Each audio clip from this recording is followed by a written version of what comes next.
تو آرام سے آپ کا وضو استنجا ہو جائے گا، اور پھر مسجد میں آئیں گے تو 10 منٹ آپ کو تقریباً مل جائیں گے، اور 10 منٹ پہلے آئیں گے تو عام طور پر عام مسجدوں میں صف اول خالی ہوتے ہیں، آپ آرام سے جتنا امام قریب ہونا چاہیں آسانی سے صف اول کے اندر آ سکتے ہیں۔ اور میں تو صرف 5 منٹ کی بات کر رہا ہوں، حضرت گنگوہی رحمۃ اللہ علیہ کا عمل سنو۔ حضرت مولانا رشید احمد گنگوہی رحمۃ اللہ علیہ جو ہمارے اکابر میں سے ہیں، اکابر علماء دیوبند میں سے ہیں، حضرت ایک نماز کی تیاری جماعت سے 1 گھنٹہ پہلے شروع کرتے تھے، 1 گھنٹہ پہلے وضو استنجا وغیرہ کر کے جماعت کے لیے تیاری فرماتے تھے۔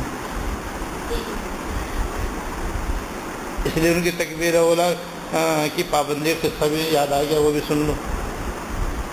جو 1 گھنٹہ پہلے شروع کریں گے تو ظاہر ہے صف اول، وہ تو امام سے خود امامت فرماتے تھے، اس لیے صف اول کی تو بات ہی نہیں ہے، اور نماز تکبیر اولیٰ سے پڑھنے کی عادت کیا جائے۔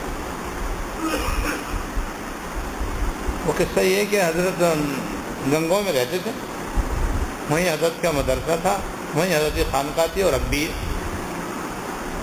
وہیں حضرت دورہ حدیث پڑھایا کرتے تھے، اور تنہا تمام کتابیں پڑھایا کرتے تھے، یعنی اکثر کتابیں۔ کبھی کبھی دارالعلوم دیوبند جایا کرتے تھے، اور وہاں دارالعلوم دیوبند کے آپ سرپرست بھی تھے، اور اساتذہ کرام کے استاد بھی تھے، اس لیے کبھی کبھی آپ دارالعلوم دیوبند بھی جایا کرتے تھے، خاص طور سے جب دارالعلوم دیوبند کا سالانہ جلسہ ہوتا تھا تو وہاں تشریف لے جاتے تھے، اور جب جاتے تھے تو چونکہ کبھی کبھی جاتے تھے اس لیے اساتذہ طلبہ بڑے والہانہ انداز میں حضرت سے ملتے تھے، ہاتھ ملاتے، مصافحہ کرتے، دعائیں لیتے، حضرت بھی بڑی شفقت فرماتے تھے۔ تو ایسے کسی موقع پر حضرت دارالعلوم دیوبند تشریف لے گئے، اور اس زمانے میں دارالعلوم دیوبند کی جو چھوٹی مسجد ہے جو اب بھی ہے انشاءاللہ، اس مسجد میں حضرت مولانا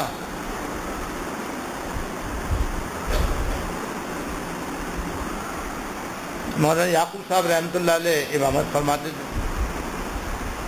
تو جب حضرت گنگوہی رحمۃ اللہ علیہ دارالعلوم میں پہنچے تو طلبہ نے اور ان کو چاروں طرف سے گھیر لیا، اور ہر ایک حضرت سے ملنے لگا، مصافحہ کرنے لگا، اور جیسے ہی جماعت کا وقت ہوا حضرت مولانا یعقوب صاحب رحمۃ اللہ علیہ فوراً آگے بڑھے، اور مصلی پہ جا کر کے حضرت نے نیت مان لی، جماعت شروع ہو گئی۔ حضرت گنگوہی پیچھے سے وہ لوگوں سے، طلبہ سے فارغ ہو کر آگے آ رہے تھے تاکہ وہ بھی جماعت میں شامل ہو سکیں، لیکن تھوڑی دیر ہوئی۔ حضرت گنگوہی رحمۃ اللہ علیہ اس وقت جماعت میں شامل ہوئے جب پہلی رکعت میں سورہ فاتحہ درمیان میں تھی یا آخر میں تھی، اتنی تاخیر ہو گئی۔ نماز میں شامل ہونے سے پہلے حضرت گنگوہی بڑے حشاش بشاش، خوش و خرم، اور بہت ہی شفقت اور رحمت کا برتاؤ فرما رہے تھے۔ پھر جماعت میں شامل ہوئے، نماز پڑھی، بقیہ نماز ادا کی، اس کے بعد حضرت گنگوہی رحمۃ اللہ علیہ مسجد میں سر جھکا کے بیٹھ گئے، اور سب پیچھے اساتذہ طلبہ حضرت کے فارغ ہونے کا انتظار کر رہے ہیں کہ حضرت فارغ ہوں تو ہم حضرت سے ملیں، لیکن حضرت ایسے غمگین اور افسردہ بیٹھے کہ سمجھ میں نہیں آ رہا کیا بات، کیا ہو گیا۔ ایسا معلوم ہوتا بہت ہی کوئی غم لاحق ہو گیا ہے، کوئی تکلیف پیش آ گئی ہے، اور حضرت کا روب تھا، جلال تھا، ہیبت تھی حضرت، کسی کی ہمت بھی نہیں ہو رہی کہ حضرت سے پوچھے کہ حضرت کیا بات ہے، آپ کو کیا ہو گیا۔ نماز سے پہلے تو آپ بڑے حشاش بشاش تھے، فرحاں و شادمان تھے، آپ کیا ہو گیا، کیوں آپ اس قدر غمگین اور متفکر ہے۔ تو خادم خاص نے ہمت کی، اور اس نے قریب جا کر کے عرض کیا، حضرت کیا بات ہے، طبیعت خراب ہو گئی ہے، کیا ہو گیا ہے، اگر کوئی تکلیف ہو گئی ہے تو بتائیے، میں ڈاکٹر کو بلا لوں، وہ چیک کر لے، آپ کو دوا دے دے تاکہ آپ کی طبیعت بہتر ہو جائے، آپ ایسے کیوں غمگین ہیں۔ تو حضرت نے ان کی بات سن کر کے فرمایا کہ بھائی کوئی تکلیف ایسی تو خاص نہیں ہے، لیکن یہ ہے کہ آج میری 22 سال کے بعد تکبیر اولیٰ فوت ہو گئی۔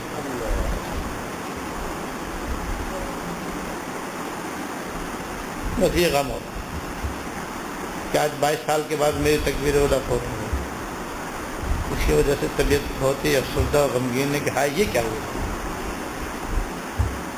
تو اس وجہ سے کہ طلباء نے گھیر لیا اور ہمارے بعض طلباء کے اندر بہت ہی بے موقع بے وقت ہاتھ ملانے کی عادت ہوتی.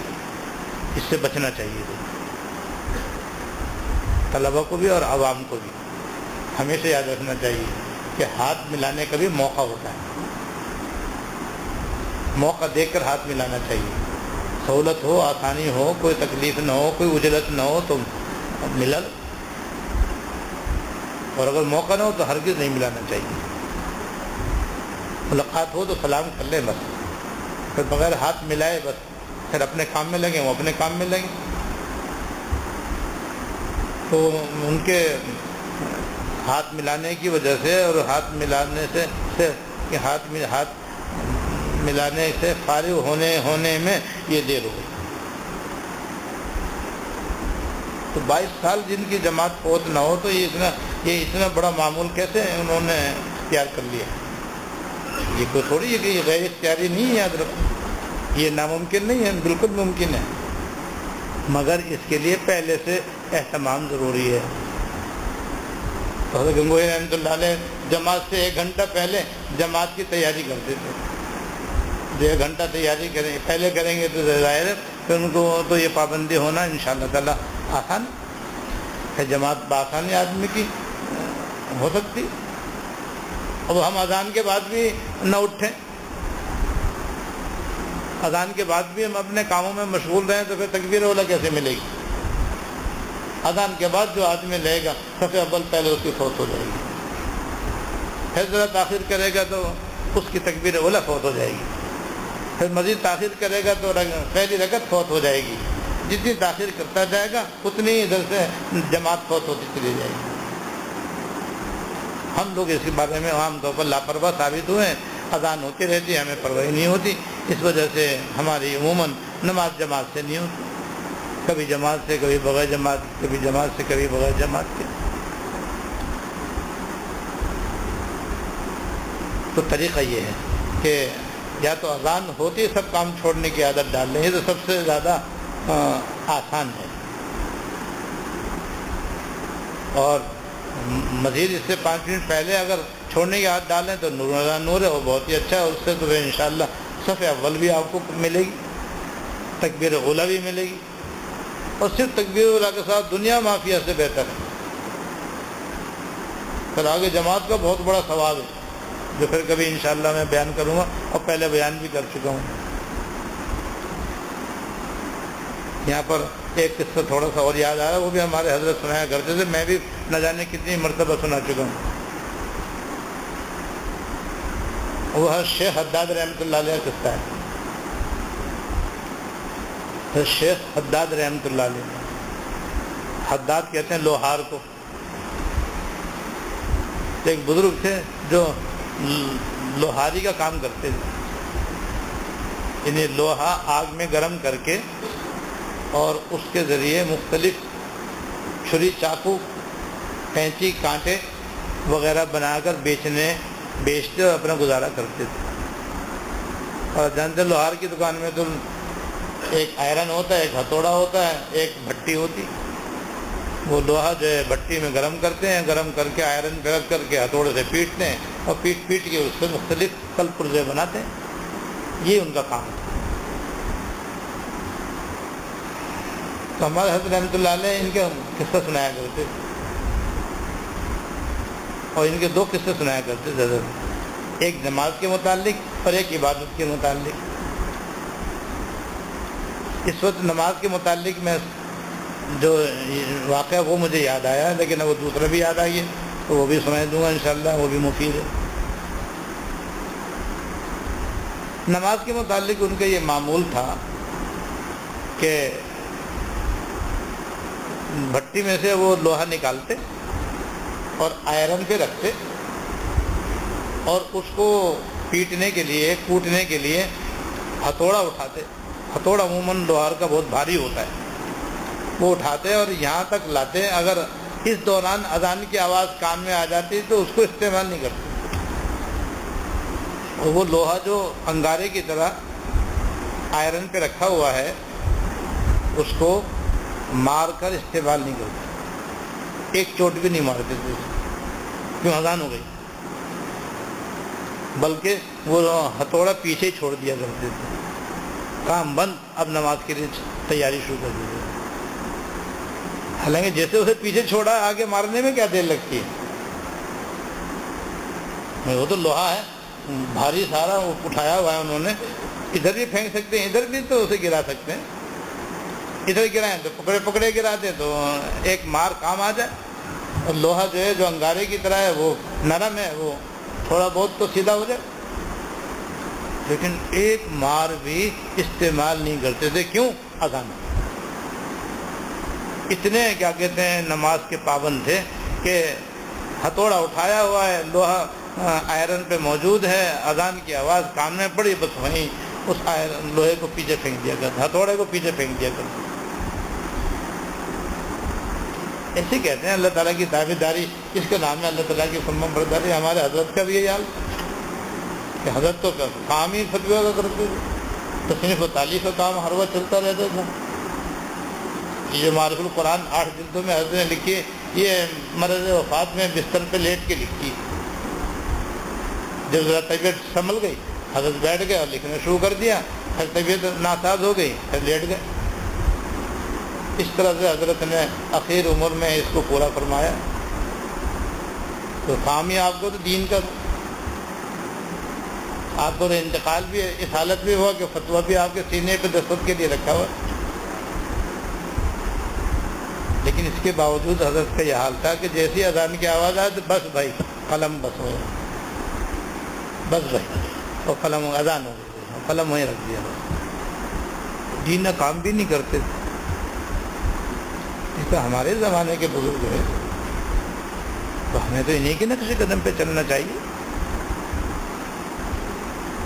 تو مومن کی شان یہی ہونی چاہیے کہ جب اذان کی آواز آ جائے سب کام چھوڑ دے، بس اب نماز کی طرف متوجہ ہونا چاہیے۔ اس طرح جو متوجہ ہوگا تو انشاءاللہ تعالیٰ اس کی تکبیر اولیٰ ہی فوت نہیں ہوگی، جماعت تو دور کی بات۔ اور اگر کسی معتبر عذر کی وجہ سے پھر چھوٹ گئی تب بھی اس کو انشاءاللہ جماعت کا اور صف اول کا اور تکبیر اولیٰ کا ثواب ملے گا، جیسے ان بزرگوں کو مل گیا جن کو شیطان جگانے آیا تھا۔ اور شیخ حداد کا دوسرا قصہ بھی سن لو۔ یہ شیخ حداد رحمۃ اللہ علیہ جہاں ان کی دکان تھی وہاں سامنے حضرت عبداللہ بن مبارک رحمۃ اللہ علیہ کا مکان تھا۔ حضرت عبداللہ بن مبارک رحمۃ اللہ علیہ اعلیٰ درجے کے اولیاء اللہ میں سے ہیں، علماء میں سے ہیں، مفسر ہیں، محدث ہیں، فقیہ ہیں، دن رات پڑھنے پڑھانے میں مشغول رہتے۔ دن کو تو پڑھاتے تھے اور طلباء کو سبق وغیرہ دیا کرتے تھے، دن تو اس طرح گزرتا تھا، اور ان کے درس میں ہزاروں طلباء شریک ہوتے تھے، اور رات میں ان کی عبادت کا یہ عالم تھا۔ ہمارے فرماتے تھے کہ رات کو اپنی چھت پر ایک سوکھی لکڑی کی طرح کھڑے رہتے تھے، جیسے سوکھی لکڑی کھڑی ہو جس میں کوئی حرکت نہیں ہوتی، کوئی جنبش نہیں ہوتی، اس طرح یہ مصلے پر بالکل جامد و ساکت کھڑے رہتے تھے اپنے رب کے سامنے۔ لیکن ہماری طرح اٹھک بیٹھک نہیں ہوتی تھی کہ اگر نفل بھی پڑھ رہے ہیں تو معلوم ہوا ابھی قیام میں ہے تو معلوم ہوا کہاں گئے، معلوم ہوا کہ سجدے میں پہنچ چکے، سجدے میں دیکھ رہے تو بھائی کہاں گئے، میں سلام پھر گیا مطبخ میں جا رہے ہیں۔ ایسی نماز چٹ پٹ ختم، وہ ایسے تھوڑی تو چل میں آیا والی نماز ہو گئی بھائی۔ وہ نماز میں بھی ایسے کھڑے رہتے تھے بالکل جامع ساکت، رات بھر مصلی پہ کھڑے رہتے۔ یہ حضرت شیخ حداد رحمۃ اللہ علیہ جب ان کو اس طرح دیکھتے تھے تو وہ دن بھر تو قال اللہ قال رسول میں مشغول ہیں اور رات کو مصلی پہ سوار ہیں۔ صحابہ کرام کی یہ شان ہے کہ جو دن کے تھے مجاہد شب کے راہب، جو دن کے تھے مجاہد شب کے راہب، انہی شب زندہ داروں کی زمین سمٹتے آ رہے ہیں درد والے۔ یہ مدینہ طیبہ کی شان میں ہے یا شان، سمٹتے آ رہے ہیں درد والے، یہ دل کے سہاروں کی زمین ہے، جو دن کے تھے مجاہد شب کے راہب، انہی شب زندہ داروں کی زمین ہے۔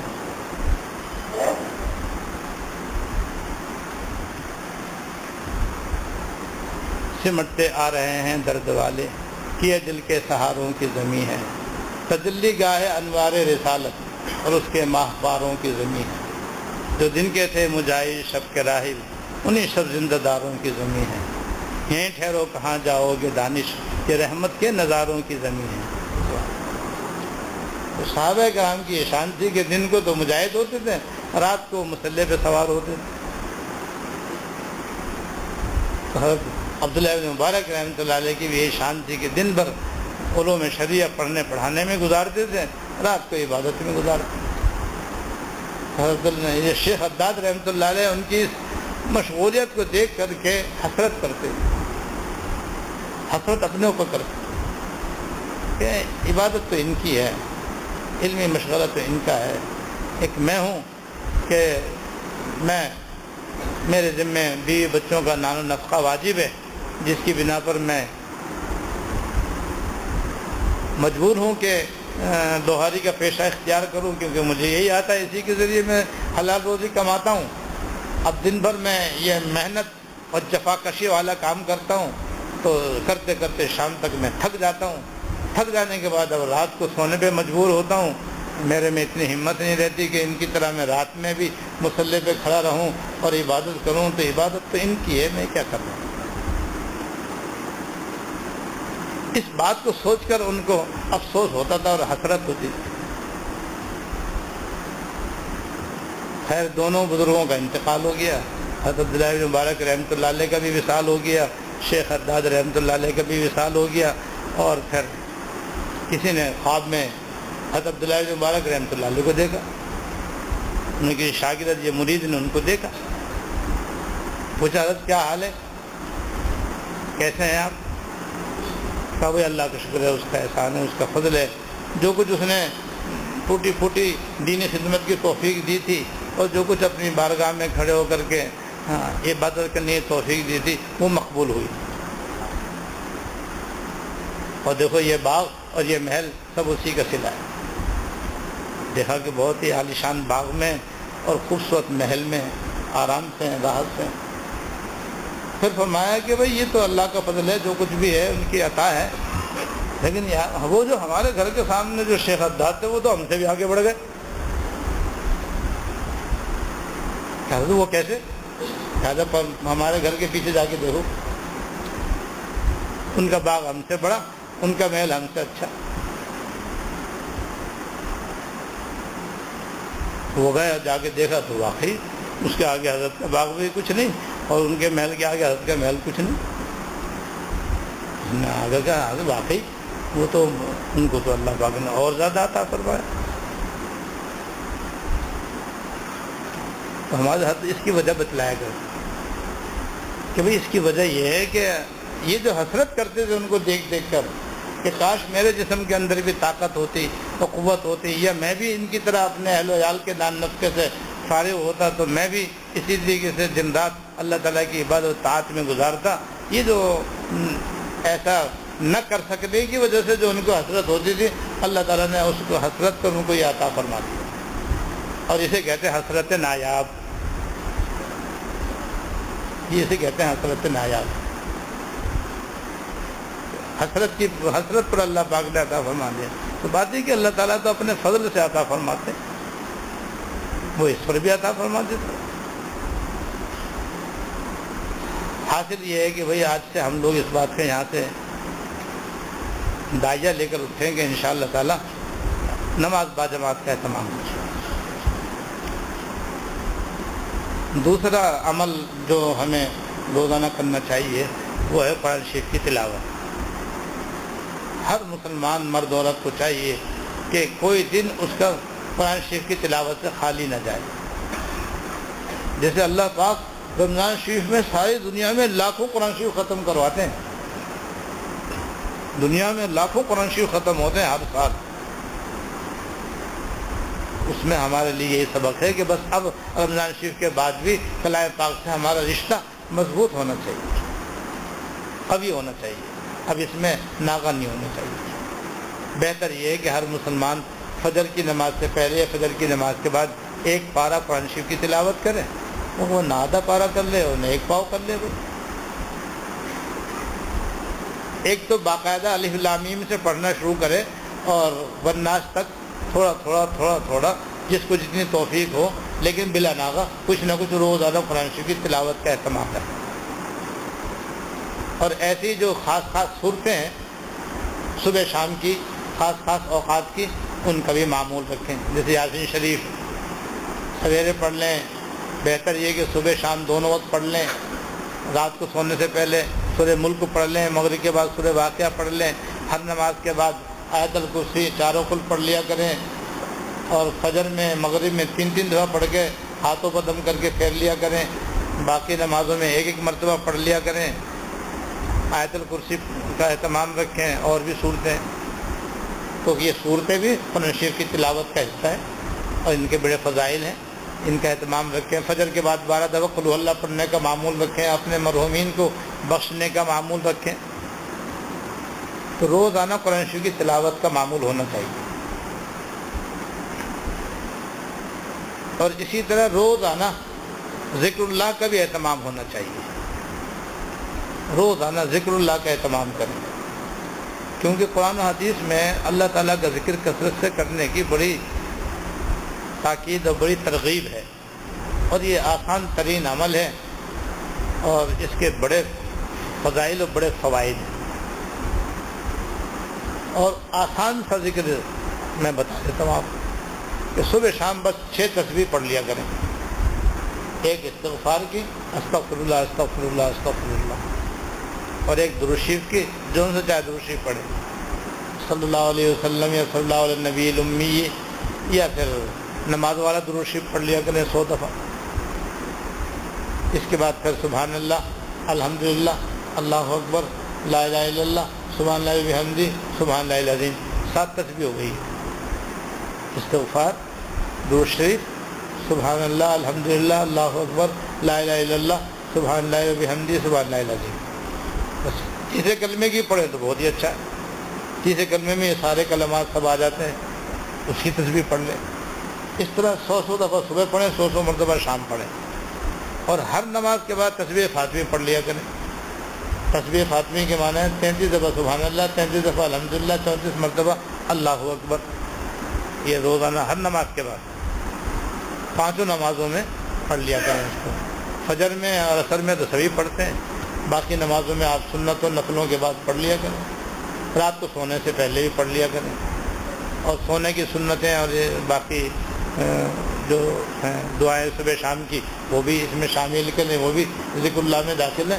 یہ اتنی مفید ہیں، اتنی نافع ہیں کہ جب اس کا معمول بنے گا تو آپ کو اس کے برکات محسوس ہوں گی، اور اس کے فضائل اور فوائد آپ کو انشاءاللہ تعالی محسوس ہوں گے۔